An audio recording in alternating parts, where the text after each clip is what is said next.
Good day, one and all. Yes, E.T. Here I am. It's been a long time since I've been in this shed, I can assure you.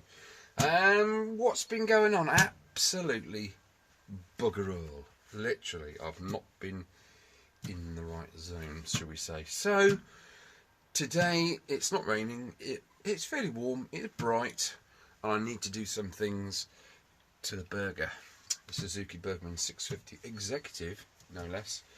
Okay, the shed is exactly as it was last time you were here. Some cobwebs and things.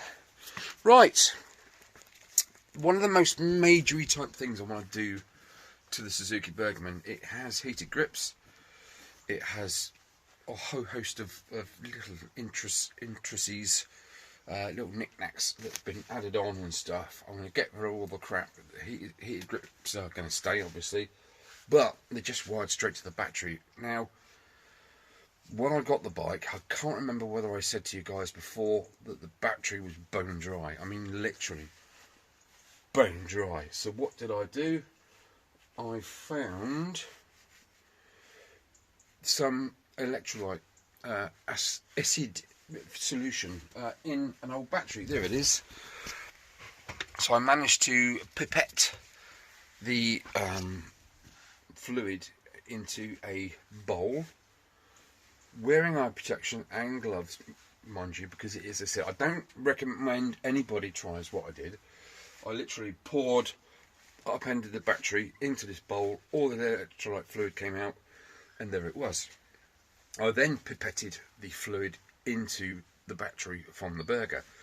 There is a date stamp on the battery, and it said 17th of February 2021, so it is this year's battery. How the hell it boiled dry, I don't know. We've got the engine running over at 14.4 volts on tick over, and that goes up to about 14.56, you know, it's sort of 2000 revs and up. So there's nothing wrong with the voltage regulator on the bike, I know that for a fact. That's cool.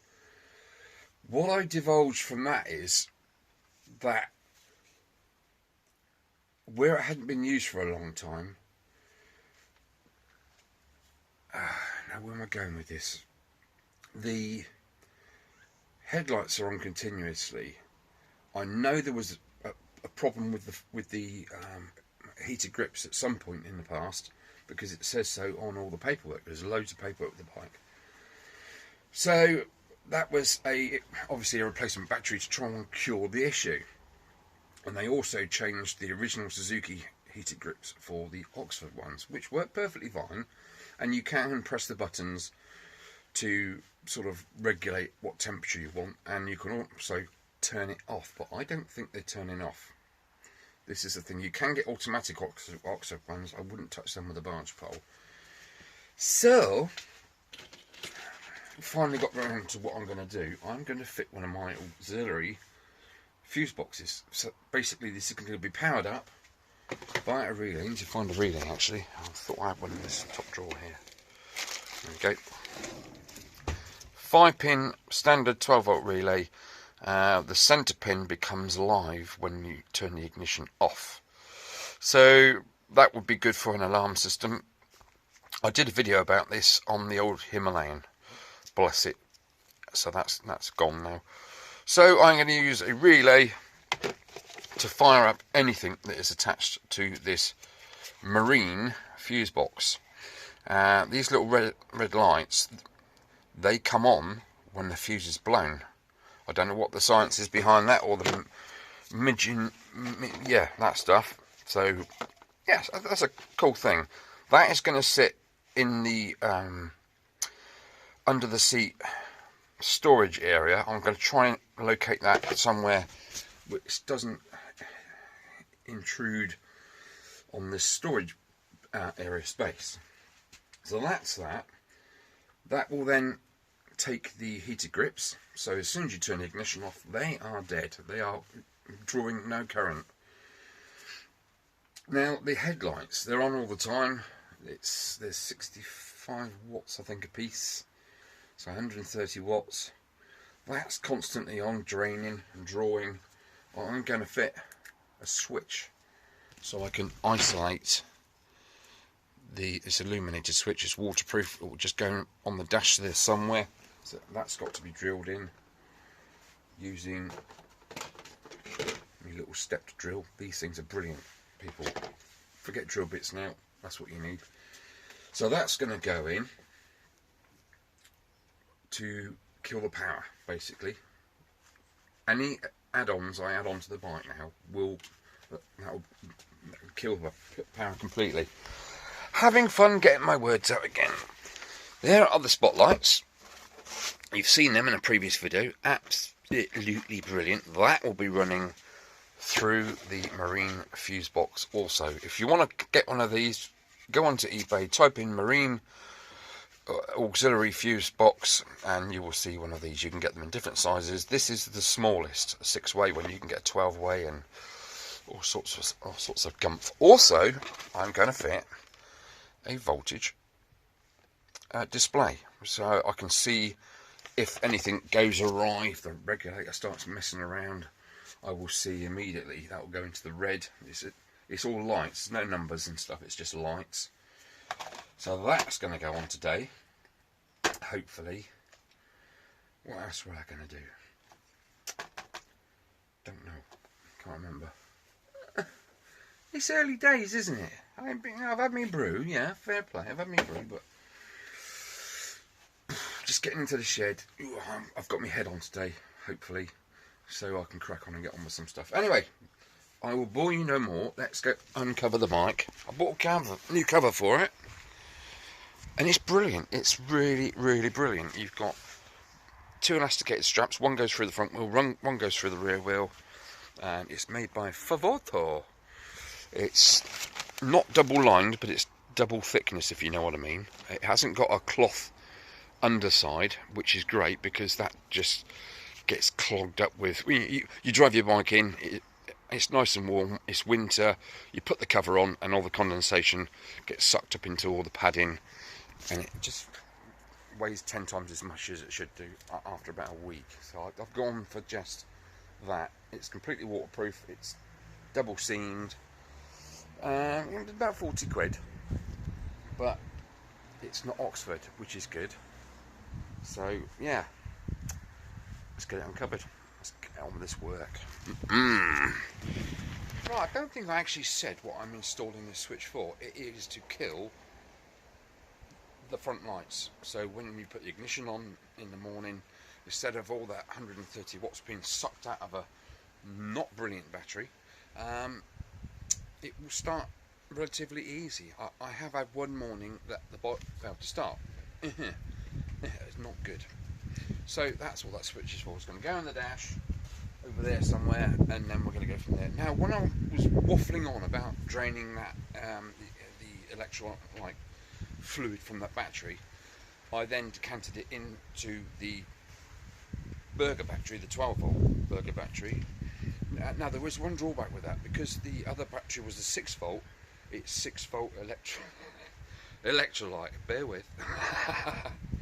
So I had to charge it for a couple of days to bring that 6-volt up to 12-volt, that fluid. Those of you that swallowed that, shame on you. Anyway, joking aside. So the battery, I've just checked the battery again. It's been about a month, and the fluids are right up there. So there's no real reason that the battery should go flat. It's a new battery. It charged up, it holds its charge. I left it for a week. Checked it again, it was still back up there at sort of 13 volts. But as soon as it goes on the bike, things start to go wrong. After about a week of running this bike, because it's winter, I've got the heated fanny seat on, I've got the heated grips going, I've got all the lights all going on there. It just hasn't got the right. It just, like I say, once the bike's off, I'm sure there's a drain. So you can test for battery drain by doing various things to the battery and using a multimeter, but I don't want to go down that route. I want to fit this fuse box and go from there. So there we go, that's what that switch is for. It's to kill the headlights, start the bike, put the headlights back on. Job's a good one. Right, let's get on. Right, first thing to do really is go and get another brew. No, it's not. going on here? Okay, if I locked it in the open position. Yeah. What a berg.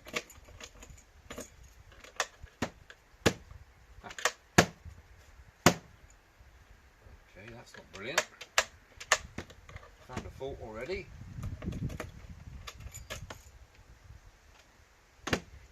That needs looking at, doesn't it, boys and girls? Right, let's whizzle this plastic Tupperware stuff off. Let's just see if she'll start, incidentally. Yeah, she starts okay, but you can hear that. It's not really feeling the joy, is it? Okay, that's enough of that nonsense. Let's whiz these out. 1, 2,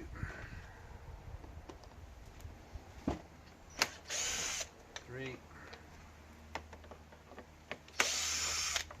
4. I can count. 5. Let's go around to the side.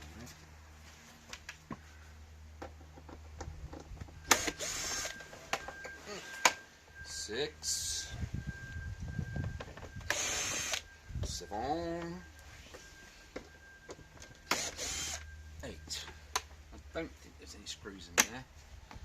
Pretty sure there's not. Right, that's those. So now we can take off all of this. Let me put that under the seat, otherwise I'm going to get a magnetic tray.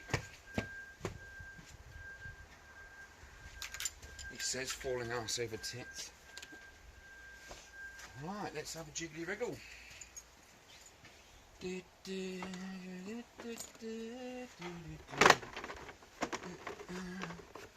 I'm a bit of a dab hand at this now, obviously, because it's been off about 55 million times. Get the wiring off of there. There's the plug. See, I make things look easy, don't I?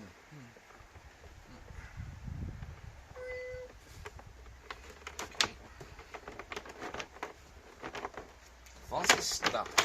Was ist das? Jagenhafen. Come on, out you come.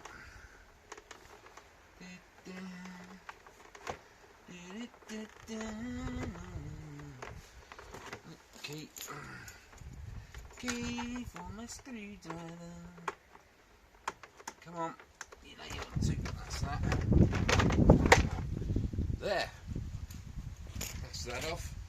Exposes all the gubbins. Also, what I want to do is I need to get to the dip beam circuit. Tap into that for that switch that's going to go here. So I've got some drilling to do and install the switch, sort the wiring out, and that's that sorted, isn't it? Right. Next thing, where should we put the fuse box? Now, it's going to need a feed directly from the battery. Let's put that there. Let's put this bits and bobs doing thither. I need the key, don't I, to open the backstop. There we go. So you get full crash on it there. You can get a full face crash on it here. But I mean, it's not going to sort of could probably sit there, couldn't it? Something like that. But then that means getting behind all of this gubbins. I suppose I could. Oh, what's that?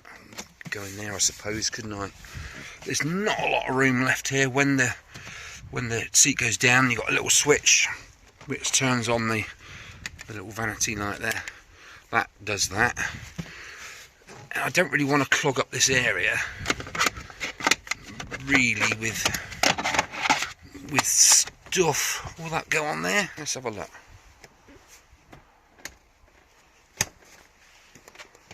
Do you know what? I thought I'd lock the bloody keys under there then. Fucking plonker. Well that works. That doth worketh, doesn't it? I suppose bit of double-sided tape just to keep that there, and it's literally direct, isn't it? You'll have the relay and that under there. Right, okay, just sort of trying to think out loud a bit. Yeah, I did go through. I've sprayed oil all over these stanchions, and well, there's a tiny little bit of rust there, but nothing to worry about. There's the lighting cableage there. I'm going to need to find out what colours do what. That'll be the multimeter. Yeah, pretty much. I've literally sprayed a whole can of like greasy WD type stuff because it's quite rusty there. One day I'll strip it right down and I'll get into it. So there's plenty of room under here to put that fuse box, but then it's accessing it, isn't it? On the fly. You know, you blow a fuse. What are you going to do? Take all the dash apart? No, not really. Okay. Also, one thing I might try and do today is get those lights fitted. Where do I fit them? Let's have a look. See, I could use that top bolt there. Get some sort of bracketry going on. I was going to put them on here, but I don't know. I just don't know. I need to get them out physically and have a look and see what's going on. Right. Okay. I'm getting there. I'm on my jacket, I'm okay. Sleep on there, work all day. Right, that drilled in there pretty easily. That's not a problem. Clicky, clicky, clicky, clicky. Okay, so there it is, sat there. What I didn't do is multimeter across to see what terminal's alive when doing whatever they're supposed to be doing when I'm pressing buttons. So let's see what's live. Let's put that onto continuity.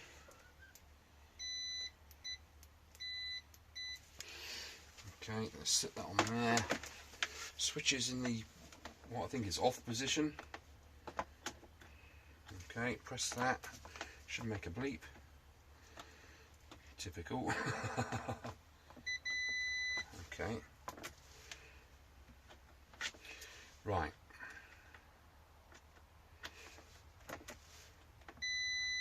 On. Off.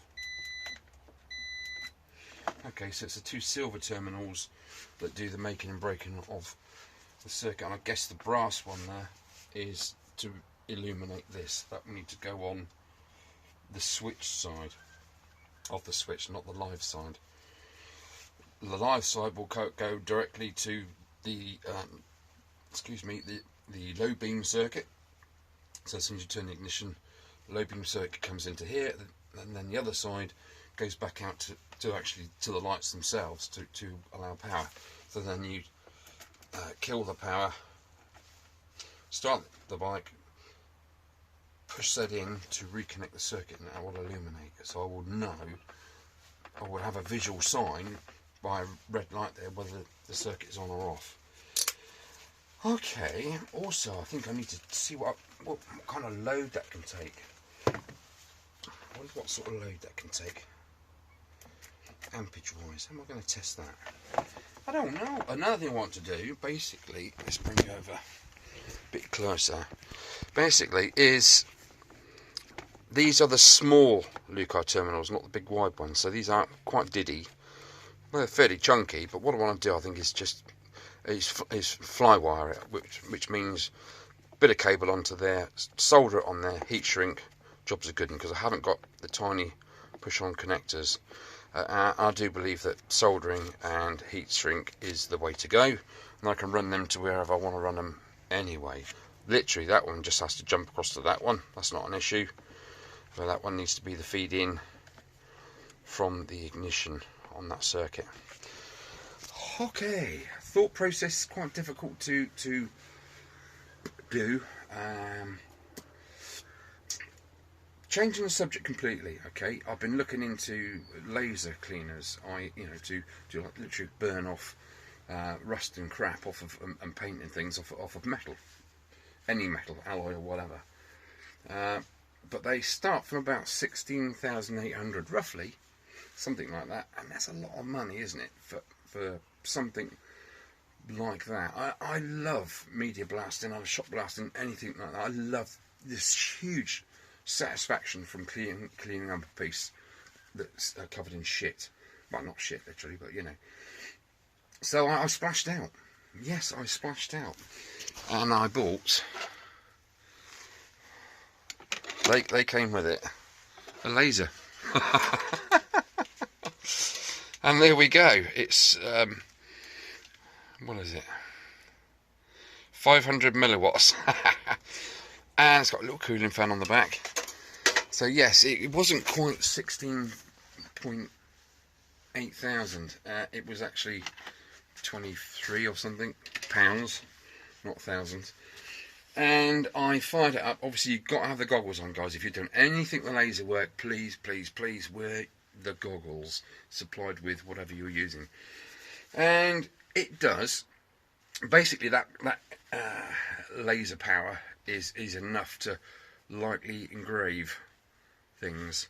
And yeah, I was in there for about 15 minutes, just literally coming to plug it in and put the goggles on and see what I could mark. Yeah, it burns through certain tissue. So do my parts, actually. But there we go.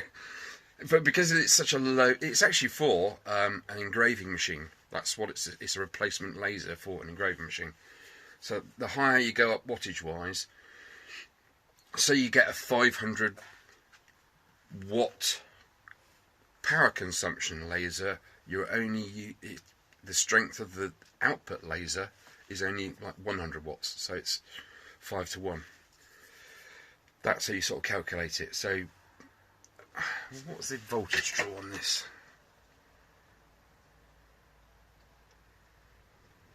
Or is that? It gives you the wavelength as well, 405 Newton meters.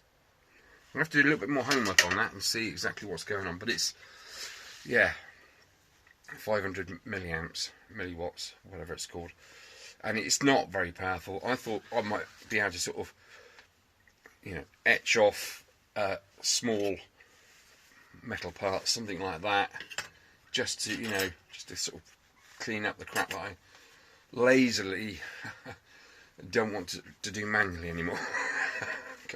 But it was fun. It's a bit of a throwaway thing, and I'm going to do some more experimenting with it. I.e., I'm going to put it in, make some sort of jiggy cradle, because you try and hold that at a set distance from your workpiece without slight, shakes. You're constantly dancing around the laser on that work surface, and it's not staying in one place to be effective. So I need to sort of do that. But it was, yeah, I can't have a go at that. If I get like 100 of them, strap them all together, focus all the lasers into one point, I might be able to like clean a penny off or something like that. How fantastic would that be? Right, enough waffling. I've got electrics to do. Oh, might need another brew actually.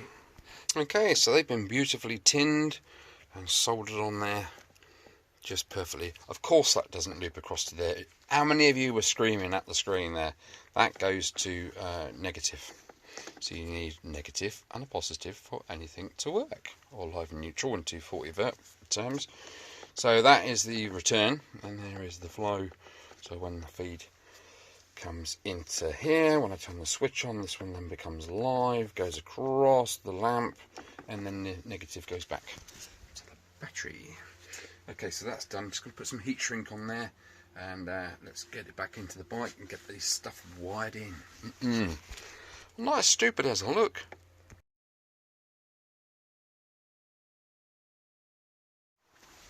Wow, boy oh boy, have I been wrestling with this wiring. Jesus, all I wanted to do, because it's twin headlight, one headlight is dip beam and the other headlight's dip and high. Okay, so you would imagine that both dip lamp cables would go into one. No they don't, they go separately. So the yellow on the high and low beam lamp, so you got negative, high beam white, low beam yellow, and on the other side it is you got your black there, black and white for the negative, and the white and yellow for the dip beam. I naturally assumed that that white was white and yellow, but it isn't. Okay, now luckily I haven't chopped into any of the wiring, which is great. So I've had my multimeter out, I've had the fuse box out, and if you look in here, you've got the 15 amp fuse for the top one for the headlight, and the 10 amp for the headlight low, so high beam, low beam. But if we look on the back of this plug, let me just give it a bit of a rotate, sir. There you have what I thought were the two low beams, but they're not. There is that solid yellow, that is the high beam input, or the feed, and it's linked across.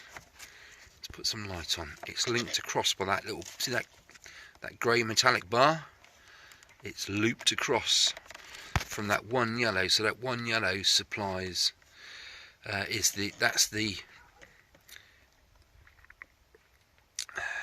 me work this out. Well, that obviously is a dip beam for the headlight high beam lamp, and this one here, this one, which is the next fuse along, this one here, that's the dip beam for the right hand side. So this one is 15 amp fuse, that's 10 for the single lamp and 15 for both lamps. So what I was thinking of doing is cutting the plain yellow, which is linked across, feeding the 10 and the 15 amp fuse. But if I cut that one and then wire that to my new dash switch, that's 25 amp, isn't it, effectively? And I don't think that little switch is a 25 amp switch, probably something like a 3 amp switch or something. Yeah, it's a bit of one of them, isn't it? So I need to slice that and take the permanent feed side of it to the switch, and connect my switch back onto the other cable, which then bridges across and feeds those two. There is no way you can just take out, well, if you take out this fuse here, this 10 amp fuse, the right hand lamp doesn't work, but the main lamp works, and it goes high and low beam. If you take out that fuse there on the outside, the 15 ampere there, this left hand headlight doesn't work at all, but the other one works. When you put the 10 amp back, obviously the right hand one works. So it's kind of linked in. I guess it's a safety feature. So if a headlamp or if a dip beam blows, this one is still on, isn't it? That's right, that's what it's for. It's a safety aspect, isn't it? So if your dip beam blows, you've still got a dip on this side because it's fed from the fuse from the high beam. I tell thee, but all I'm going to be doing with that switch literally is killing the feed to the headlights per se. So I'm going to go ahead and chop that yellow, that solid yellow, and connect it up and see what goes bang, what works or not. Wish me luck. This is taking a lot of brain power. I don't have a lot. Right, as you saw before, that's the 3 cables going to the switch. You've got that needs to go to ground or negative, so that will be going on to a bolt just here. You can't quite see that, but it's, trust me, it's there. It holds its frame on, and it's on the chassis itself, so that's good. Now these two need to go into these 2 small connectors. I've split that yellow cable and I've put these on there. These connectors, you just push in, literally. Now if I was to just push that down through there and push them into there, I will have great difficulty in removing this in the future to fit the other switch, which I can't bloody find, which will power up the spotlights. So what I'm going to do is I'm going to extend these three, thus using bullet connectors because they're completely insulated, like so. And so the ends of these three will go into there, and the earth, and come up here, and then these three will just bullet into those. Okay, that's the plan. Right, give me a second. Right, I'm just making these extension cables up. As you can see, this end will go into the power supply there when the ignition gets turned on. Now I have two choices, don't I, to put bullet, male or female, on there. What would you put on the end of this one, which is the permanent feed when the ignition goes on? We wouldn't put the male on, would you, because that would be live and it could touch anywhere and go pop. So we put the female one on, so the voltage is in there and it's not gonna, if it touches anything else, it's quite fine. So let's crimp that on there. Okay, and we'll put that in the fuse box like so. That goes into the feed in, which is there.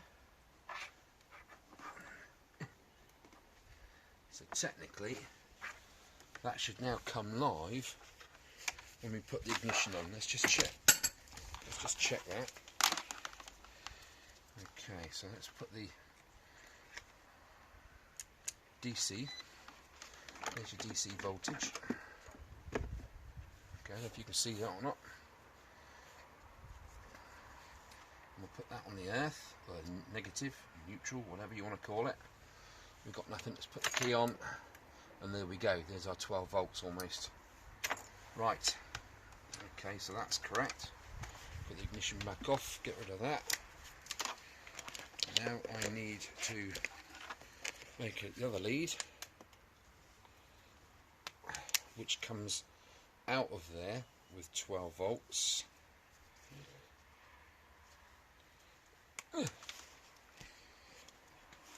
Let's put that down through there. Wire that in to the fused side. Come on, you old toffee. What do you call it? There we go. And that's got 12 volt coming out, so that also needs to be female.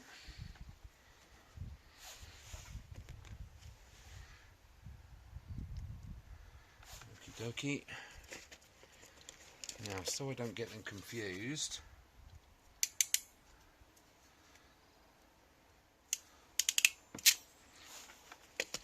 alright, that's the switched out and that's the permanent in. Get in there. I'm going to have to mark that cable.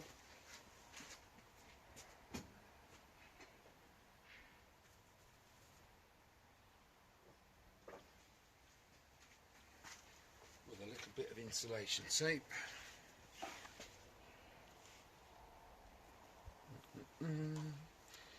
So I know that that's the switched cable there, so we'll just mark that. I never mark a feed, whether I'm doing domestic wiring or anything else, never mark a feed.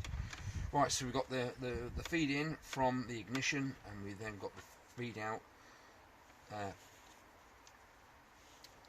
to the switch kind of stuff. Right, so we need to put the ends, the bullets on these. Let's do that. There's one. Try and do this as fast as I can so my battery doesn't go dead on my camera. Okay, that's that one. That's that one.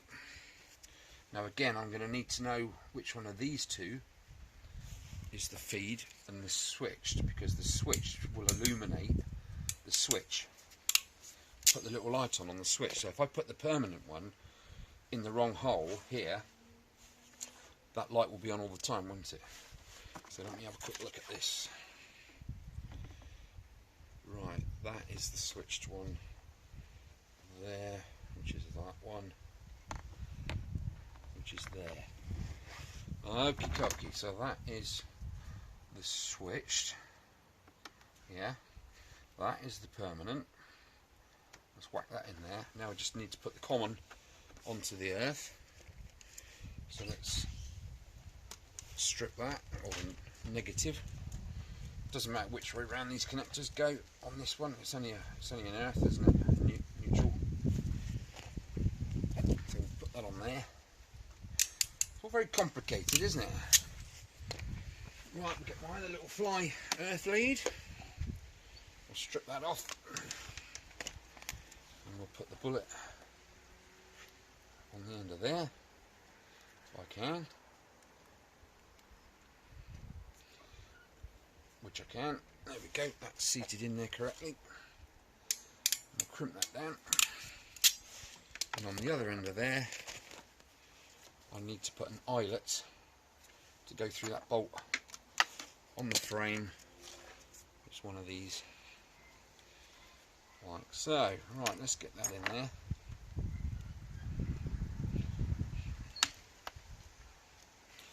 Like this. Okay, so let's get that on that bolt. Just put that there. 10mm. Oh, 10mm bolt there.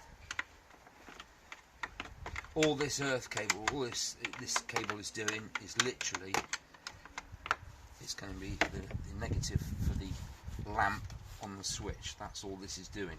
That's literally it. Okay, so we'll put that through there, pop that back into there and do that up. That should give us a negative, or the return of that particular circuit. Let's wang that up. Firestorm. I bought a PS4 yesterday from Cash Converters, and it said 1TB PS4 Slim. Got it home, plugged it in, and it's 500 gig. So I phoned them up and I'm taking it back. Okay, let's now put that on there. The fuses are back in the fuse box. So now the moment of truth.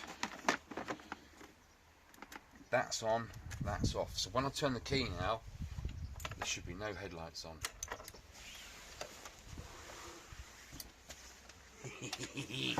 Yes. Now let's see if the switch works, shall we? Switch is illuminated. And we have one headlight. Bugger. Okay, back to the thinky board. 2 secondos. Right, okay, well I just don't understand why that's doing that, because the solid yellow is a permanent feed when the ignition gets turned on. Okay, so I've taken it to the switch and then back to the fuse box to supply those 2 fuses, as it was before, technically. Okay, so let's disconnect the switch. Okay, that's that. These 2 effectively join the 2 yellows back together if I put this little jumper cable in. Okay, that's that. Let's put the ignition on. Oh, you bloody great idiot. You flipping oaf. What have I done? What have I done? The plug isn't on the back of the lamp. I was right all along. 21 gigawatts. Let me just put that headlamp back on and we'll see if it works how I've designed it. Right. Just, you absolute muppet, Eadsy. Honest to God. Right, let's take that jumper cable out. The ignition's off. Let's plug these back in. Like so, there's that one. And there's that one. So that's all plugged back in how I had it, without anything coming out of that left-hand headlight. Okay, so switch is off, ignition is on, dash is doing its thing. What we got here? Nothing going on bar the side lights. I've left the side lights working. Right, so let's go and press the switch. Let's put the switch on like so. That is illuminated, believe me. Let's go around the front. Oh, we have headlights. Oh, does a high and low beam work? Yes. Excellent. What a muppet. A muppet on a grand scale. So when I start the bike up now, that will be in the off position, and the battery's dead already. You see what I'm saying? Those Oxford things need to come off that battery immediately, and I need to put on my marine fuse box. Right, thank you for looking, guys. I'm going to do the marine fuse box on another video, but you know, not all there, am I? Literally. Anyway, we got there in the end, so that's great. I can remove that panel at any time, just undo the bullet connectors, not an issue, which is great. And yeah, got there. It's an awooga moment. Should we have an awooga moment? Oh my god, I've knocked my flipping camera stand over. Let's have an awooga moment, lads. 1, 2, 3. Oh my goodness. Oh, it brings a smile every time. Oh, that does. Right, anyway, thanks for looking, guys. Yeah, sorry it's been a while, obvious reasons. I hope everybody out there, all my friends and family and everybody, I hope you're all well and doing alright, coping with this bloody COVID nonsense. Okay, I have a procedure on Monday. I had a COVID test yesterday. I will know the results later on today sometime. If I don't hear anything, then I haven't got it and I can go ahead with the procedure. So I'm self-isolating, literally, hence working on the bike and being in the shed. Okay, take it easy. Thank you for looking, and I will catch you on the flip side there. So like and subscribe if you want to. If you subscribe, great, and you'll see all my upcoming videos. If you like it, click the like button, and that will make me a millionaire quicker than you can say Fan Debbie Dozy or something. I don't know. Anyway, catch you later. Oh.